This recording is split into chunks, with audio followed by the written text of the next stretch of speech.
Hey everyone, I'm Joey. Today I'm going to show you how to do the quick break technique. This is a very convenient technique that I highly recommend anybody who's interested in continuing their balloon twisting journey to learn. This allows you to get rid of some excess balloon on your shapes when you don't need to use all of it. I'll show you a couple different ways of doing this quick break technique. All of them are nearly silent and do not require scissors. Before we get started, don't forget to like this video for the YouTube algorithm. It really helps my channel and it's a super small free way that you can show your support. You can also subscribe for more balloon twisting, balloon decorating, some of my music demos, business and finance tips, fun adventures, games, challenges, and anything else that I find relatively entertaining or helpful. Some supplies you're going to need are your handy dandy balloon pump and a couple 260 size balloon twisting balloons to practice with. I'm going to be using a few different brands of balloon twisting balloon. The first brand is a metallic brand that's a very shiny texture and it's very durable. Inflated, these are slightly narrower than a standard 260, which I don't really have a problem with. It's just something to note. It's also coated with some sort of substance that makes it very easy to twist it around when the balloon is touching itself. Sometimes when you're twisting, you can get those very unfortunate loud squeaking sounds. With these metallic balloons, I don't really experience that friction or that horrific sound. So those are just a few reasons why I like this metallic brand of 260. The other brand of 260 I'm going to be using is Kugel brand balloons. I like these better than Qualatex, Sempertex, Battalatex, all of those big balloon brands. I like these better for so many different reasons. They're just as durable. They're slightly longer than 60 inches, which I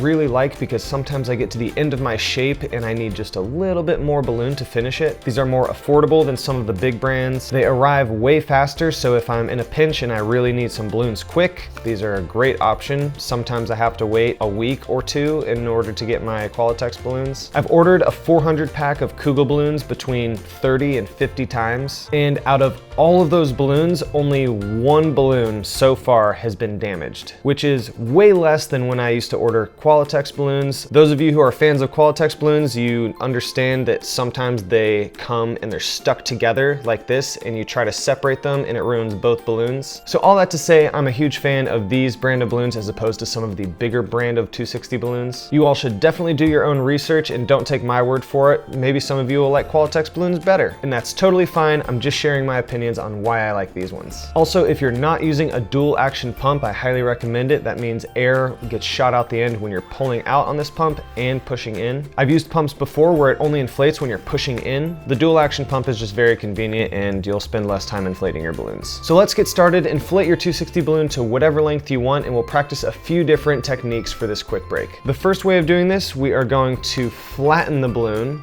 to make it as flat as possible and have a lot of surface area. You do not want to twist it. This will make it harder to do your quick break. You just want to flatten it and have a lot of surface area right here. You can pull each side of the balloon apart from each other to get your fingers as close together as possible. When you have it flattened, squeeze tight with both hands and pull it apart.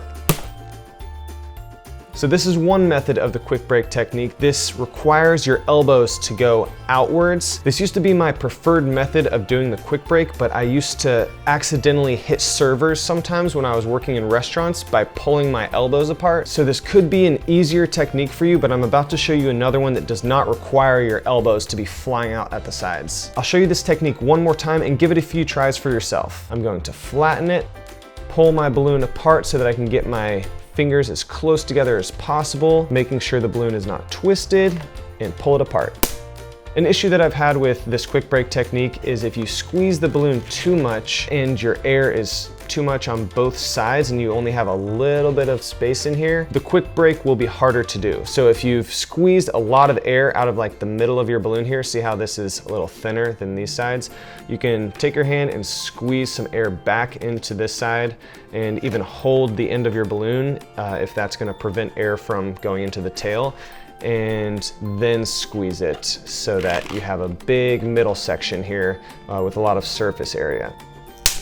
The second method for this quick break technique starts off the same, so we're going to want to pull the balloon apart and get our fingers as close together as possible, flattening the balloon. We want to create a lot of surface area right here and not have the balloon twisted. This time I'm going to stick one of my thumbs. I use my left thumb, but whatever feels more comfortable for you. I stick my left thumb into the balloon so that I can see it protruding out the top or the other side.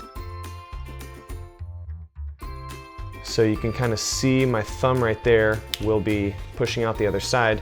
And what I'm going to do without the balloon, I'll show you, I'm gonna stick my finger up into the balloon, and with my other hand that's squeezing the balloon flat, I'm going to pull against my thumb so that what's actually breaking the balloon is my thumbnail. You don't have to have long fingernails for this. As you can see, I have really short fingernails. If you have fake nails or acrylic nails, the first technique might be a little better for you. I've never had really long fingernails when balloon twisting, but it seems like it would be a hindrance. So let's try this second technique. We're going to flatten the balloon and getting our fingers as close together as possible, creating a lot of surface area, making sure the balloon is not twisted.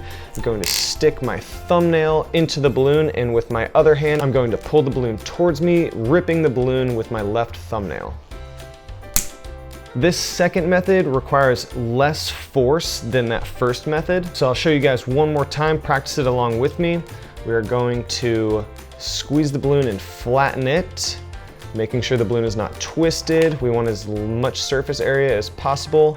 We'll stick our thumbnail into the balloon facing forwards and use our other hand to pull back along our thumb, and quick break. Now, when you have your two ends like this, you don't want to just let them go, especially if you're in a restaurant, because they'll land in someone's food. That's happened to me before, unfortunately. So I'm usually wearing an apron. I can stick the end of this balloon into the apron and let it go, and it will just shoot into my apron pocket. Another thing you can do is use some of your free fingers to hold the end of your balloon as you let go, so that way it won't go flying. Generally, I don't need one piece of the balloon, but the other piece I need to either stay inflated or make sure that I'm still hanging on to it. So once you deflate the side that you don't need, you can set it down, put it in your apron, throw it away, and tie off the piece that you actually do need, which for me, I'm gonna cut the air off a couple inches higher than I'm already holding it. This will give me a little bit more room to tie a knot in the balloon down here.